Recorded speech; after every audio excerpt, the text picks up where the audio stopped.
Assalaamu calaykum waraxmatullaahi wabarakaatuh. Kusoo dhawaada walaalayaal, waa walaalkiina Cumar iyo janalkeeni How to Somali. Maanta waxaan idiin soo gudbin doonaa barnaamij faa'iido leh oo qof walbana uu ka faa'iidi doono insha Allah.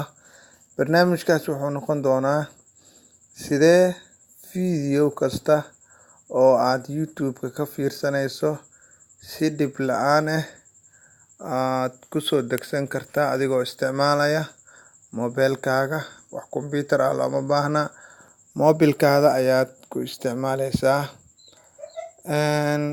Waan bilaabi doonaa insha Allah. Hal software ayaa u baahan tahay.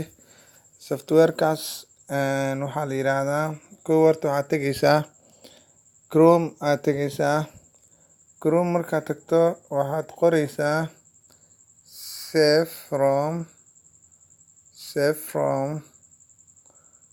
from net ayaad qoraysaa. Markaa qorto searching ayaa dhahaysaa, wuu ku soo baxayaa waa kan save from net. Kaas ayaa ku dhufanaysaa oo Arabiga hadda kusoo muujinaa. Markaas dhahdo hadda website ahaan waa, laakiin waxaan doonayaa mobilkayga inaan ku shufto. Waxaa ku dhufanaysaa linkigaas ku qoran tahay save from .net application for Android. Haddii aad Android haysato ayaad ku dhufanaysaa. Markaa ku dhufato wuxuu ku leeyahay ku shubo Android installing the application aad dhahaysaa. Installing markaa dhahdo kadib markuu kugu shubmo wuxuu ku leeyahay save from wanted to download multiple files. Yes aad dhahaysaa, allow aad dhahaysaa. Wuu ku soo galayaa oo applicationka sidaan ayuu kugu shubmayaa. Waa kaas hadda meesha saaran. Hadda mathalan waxaan gali doonaa insha Allah YouTube-ka ayaan galaynaa si aan u ogaano barnaamijka aan ku shubnay iyo sida fudud ee aan ula soo degi karno barnaamijkeena. Waxaan isku dayaynaa inaan soo dejino quraankan. Hadda mathalan ayaan daaray ujeedaa quraankaas tuu daaran yahay. Waxa kaliya oo ku dhufanaysaa meeshaas share ayaa dhahaysaa.